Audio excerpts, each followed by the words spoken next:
आज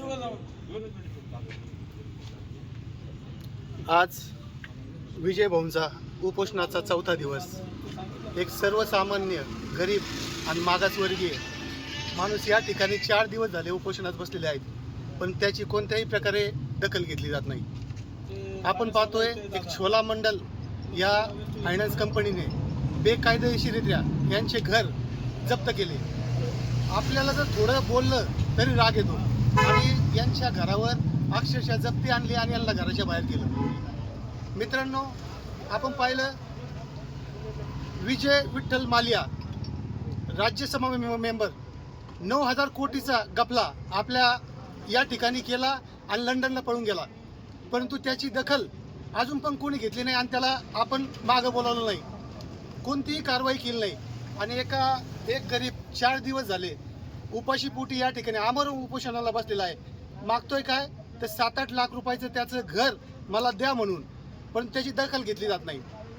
आत्ता त्यांना कलेक्टर ऑफिसमध्ये बोलवलं होतं आणि गृह विभागात त्या ठिकाणी लेटरबद्दल चौकशी केली असता 15 तारखेला लेटर दिलं, 26 तारखेला यांनी उपोषण सुरू केलं, परंतु या कलेक्टर ऑफिसच्या गृह खात्याला हे माहीत नाही की ती लेटर दिलं का नाही। इतकी मोठी या कलेक्टर ऑफिसची शोकांतिका आहे। मला या व्हिडिओमार्फत सांगावंसं वाटतं, सर्वसामान्य गोरगरीब जनता जो टॅक्स देते त्या टॅक्समधून हे जे पुढं आपलं दालन आहे या सर्व पदाधिकाऱ्यांचे पेमेंट त्यातून जाते आणि त्यांना खुर्चीवर बसवलंच यासाठी आहे की सर्वसामान्य माणसाची सेवा करण्यासाठी।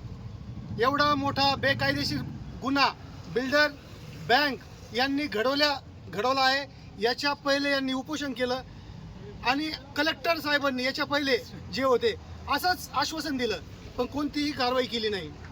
मित्रांनो, आज आम आदमी पार्टीतर्फे आम्ही हे पाठिंब्याचं लेटर या ठिकाणी देत आहोत। हे पाठिंब्याचं लेटर म्हणजे मी बोलतोय म्हणजे बाईट आणि या ठिकाणी फोटो काढण्यासाठी देत नसून काही गोष्टी आम्हाला या कळतात की काही कोणती तरी घटना ही अनुचित घडणार आहे। हा माणूस 2 ते 3 वर्षापासून खूप स्ट्रगल करतोय आणि कशासाठी तर फक्त घर मिळवण्यासाठी।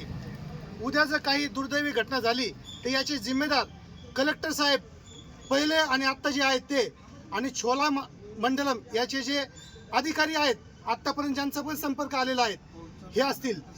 आणि माझी एक कळकळीची विनंती आहे, एक सर्वसामान्य गरीब आणि मागासवर्गीय माणूस एक घर मागतोय, कमीत कमी एवढी माणुसकी ठेवा की त्याला त्याचं घर लवकरात लवकर मिळवून द्यावं।